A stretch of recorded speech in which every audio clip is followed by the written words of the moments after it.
بسم اللہ الرحمن الرحیم۔ السلام علیکم دوستوں بزرگوں، کیا حال چال ہے؟ ہم لوگ کی خیریت سے ہیں۔ امید ہے کہ شاید رمضان جو ہے خیر عافیت سے جا رہے ہوں گے۔ اور آج جو ہے فضائل اعمال میں سے تعلیم کا دن ہے۔ تعلیم شروع کرنے سے پہلے آپ لوگوں سے ریکویسٹ ہے کہ ہمارے چینل کو لائک شیئر سبسکرائب ضرور کر دیں۔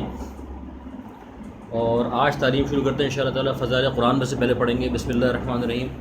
حضرت عبد الرحمن بن عوف حضور اقدس صلی اللہ علیہ وسلم سے نقل کرتے ہیں کہ 3 چیزیں قیامت کے دن عرش کے نیچے ہوں گی۔ ایک کلام پاک کے جھگڑے کا بندوں سے، قرآن پاک کے لیے ظاہر ہے اور باطن۔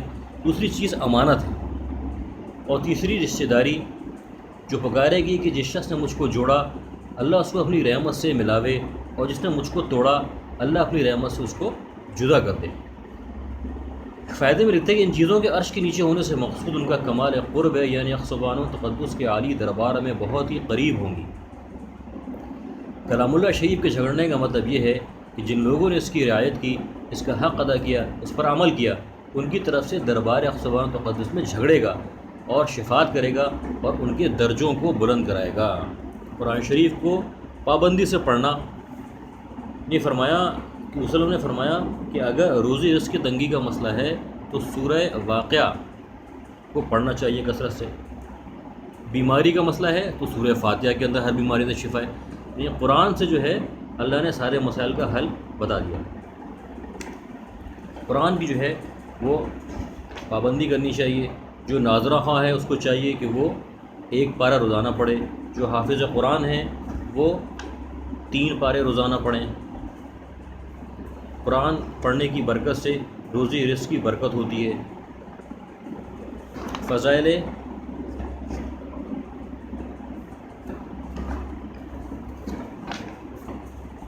نماز میں سے پڑھتے ہیں۔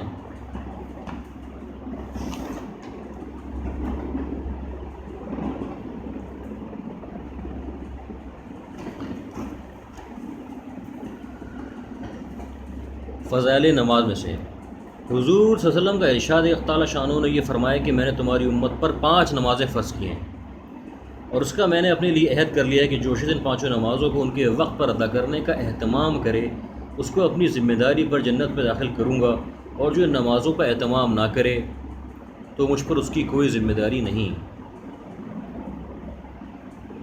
ابو داؤد، نسائی، ابن ماجہ وغیرہ کی مستند احادیث میں سے۔ فائدے میں شیخ الحدیث لکھتے ہیں، ایک دوسری حدیث میں یہ مضمون اور وضاحت سے ہے کہ تعالیٰ شانہ نے 5 نمازیں فرض فرمائی ہیں۔ جو شخص ان میں لاپرواہی سے کسی قسم کی کوتاہی نہ کرے، اچھی طرح وضو کرے اور وقت پر ادا کرے، خشوع خضوع سے پڑھے، تعالیٰ شانہ کا عہد ہے اس کو جنت میں ضرور داخل فرمائیں گے۔ اور جو شخص ایسا نہ کرے اللہ تعالیٰ کا کوئی عہد اس سے نہیں، چاہے اس کی مغفرت فرمائیں چاہے عذاب دیں۔ کتنی بڑی فضیلت ہے نماز کی، اس کے اہتمام سے اللہ کے عہد میں اور ذمہ داری میں آدمی داخل ہو جاتا ہے۔ ہم دیکھتے ہیں کہ کوئی معمولی سا حاکم یا دولت مند شخص کسی شخص کو اطمینان دلا دے یا کسی مطالبے کا ذمہ دار ہو جائے یا کسی قسم کی ضمانت کر لے تو وہ کتنا مطمئن اور خوش ہوتا ہے، اور اس حاکم کا کس قدر احسان مند اور گرویدہ بن جاتا ہے۔ یہاں کہ معمولی سی عبادت پر اس میں کچھ مشقت بھی نہیں ہے، مالک الملک دو جہاں کا بادشاہ عہد کرتا ہے، پھر بھی لوگ اس چیز سے غفلت اور لاپرواہی کرتے ہیں۔ اس میں کسی کا کیا نقصان ہے؟ اپنی ہی کم نصیبی اور اپنا ہی ضرر ہے۔ اللہ پاک نمازوں کو جو ہے وہ اہتمام سے پڑھنے کی توفیق نصیب فرمائے۔ فضائل ذکر میں سے پڑھتے ہیں۔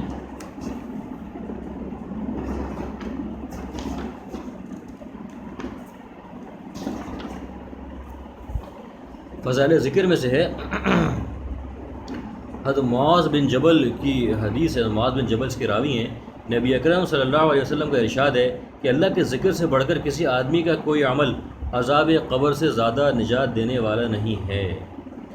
نبی اکرم صلی اللہ علیہ وسلم کا ارشاد ہے کہ اللہ کے ذکر سے بڑھ کر کسی آدمی کا کوئی عمل عذاب قبر سے زیادہ نجات دینے والا نہیں ہے۔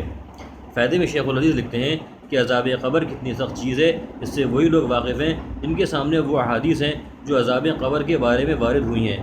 حضرت عثمان رضی اللہ عنہ جب کسی قبر پر تشریف لے جاتے تو اس قدر روتے کہ داڑھی مبارک تر ہو جاتی۔ کسی نے پوچھا کہ آپ جنت کے دوزخ کے ذکر سے ایسا نہیں روتے جیسا کہ قبر کے سامنے آ جانے سے روتے ہیں؟ آپ نے ارشاد فرمایا کہ قبر آخرت کی منزلوں میں سے سب سے پہلی منزل ہے، جو شخص اس سے نجات پالے بعد کی سب منزلیں اس پر آسان ہو جاتی ہیں۔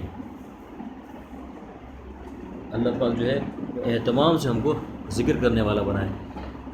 3 تسبیحات ہم نے اپنے بزرگوں سے سنی. تیسرا کلمہ درود شریف استغفار، اس کو صبح اور عصر کے بعد، صبح شام یعنی صبح کو اور عصر کے بعد 100 دفعہ پڑھ لینا چاہیے. تو انشاءاللہ انسان کا ہمارا شمار جو ہے وہ ذاکرین ہوگا. تیسرا کلمہ استغفار اور درود شریف 100 مرتبہ صبح، 100 مرتبہ شام. فضائل تبلیغ میں سے پڑھتے ہیں. نبی کریم صلی اللہ علیہ وسلم کا ارشاد ہے کہ جو شخص کسی مسلمان کی پردہ پوشی کرتا ہے اللہ جل شانہ قیامت کے دن اس کی پردہ پوشی فرمائے گا. جو شخص کسی مسلمان کی پردہ دری کرتا ہے اللہ جل شانہ اس کی پردہ دری فرماتا ہے تاکہ گھر بیٹھے اس کو رسوا کر دیتا ہے. بڑی عجیب حدیث ہے یہ، ابن ماجہ کی حدیث ہے یہ. نبی کریم صلی اللہ علیہ وسلم کا ارشاد ہے جو شخص کسی مسلمان کی پردہ پوشی کرتا ہے اللہ جل شانہ قیامت کے دن اس کی پردہ پوشی فرمائیں گے. جو شخص کسی مسلمان کی پردہ دری کرتا ہے اللہ جل شانہ اس کی پردہ دری فرماتا ہے حتیٰ کہ گھر بیٹھے اس کو رسوا کر دیتا ہے. الغرض بہت سی روایات میں اس قسم کا مضمون وارد ہوا ہے، اس لیے مبلغین حضرات کو مسلمانوں کی پردہ پوشی کا اہتمام بھی نہایت ضروری ہے، اور اس سے زیادہ بڑھ کر اس کی آبرو کی حفاظت ہے. نبی کریم صلی اللہ علیہ وسلم کا ارشاد ہے کہ جو شخص ایسے وقت میں مسلمان کی مدد نہ کرے اس کی آبرو ریزی ہو رہی ہو اللہ جل شانہ اس کی مدد سے ایسے وقت میں اعراض فرماتے ہیں جب کہ وہ مدد کا محتاج ہو.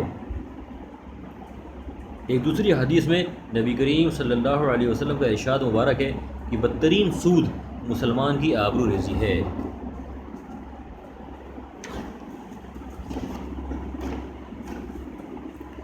فضائل رمضان میں سے ہے، آخری عشرے کی فضیلت کے بارے میں آتا ہے. حضرت ابو سعید خدری رضی اللہ تعالیٰ عنہ کہتے ہیں کہ نبی کریم صلی اللہ علیہ وسلم نے رمضان المبارک کے پہلے عشرے میں اعتکاف فرمایا اور پھر دوسرے عشرے میں بھی پھر ترکی خیمے سے جس میں اعتکاف فرما رہے تھے باہر سر نکال کر ارشاد فرمایا کہ میں نے پہلے عشرے کا اعتکاف شب قدر کی تلاش اور اہتمام کی وجہ سے کیا تھا، پھر اسی کی وجہ سے دوسرے عشرے میں کیا. پھر مجھے کسی بتلانے والے یعنی فرشتے نے بتلایا کہ وہ رات آخر عشرے میں ہے، لہذا جو لوگ میرے ساتھ اعتکاف کر رہے ہیں وہ آخر عشرے کا بھی اعتکاف کریں. مجھے یہ رات دکھلا دی گئی تھی پھر بھلا دی گئی. اس کی علامت یہ ہے کہ میں نے اپنے آپ کو اس رات کے بعد کی صبح میں کیچڑ میں سجدہ کرتے دیکھا، لہٰذا اب اس کو آخر عشرے کی طاق راتوں میں تلاش کرو. راوی کہتے ہیں کہ اس رات میں بارش ہوئی اور مسجد چھپڑ کی تھی، وہ ٹپکی اور میں نے اپنی آنکھوں سے نبی کریم صلی اللہ علیہ وسلم کی پیشانی مبارک پر کیچڑ کا اثر 21 کی صبح کو دیکھا. فائدے میں لکھتے ہیں کہ نبی کریم صلی اللہ علیہ وسلم کی عادت شریفہ اعتکاف کی ہمیشہ رہی.